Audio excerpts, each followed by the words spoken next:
Pemirsa, naiknya bahan pangan di pasar tradisional disikapi berbeda oleh penjual makanan di Bolang Mongondo. Meski demikian, tujuannya yakni berupaya menyeimbangkan antara pengeluaran belanja bahan dan pendapatan. Kenaikan sejumlah bahan pangan disikapi beragam oleh penjual makanan di Bolang Mongondo.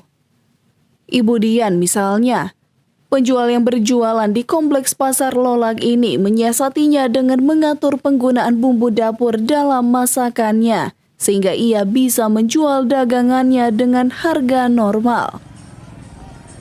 Lain lagi yang dilakukan Aldino.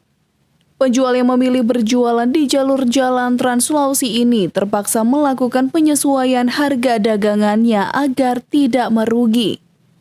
Selain itu, ia mengaku ada penurunan pendapat dibandingkan dengan biasanya. Itu tergantung saya sendiri yang mengatur.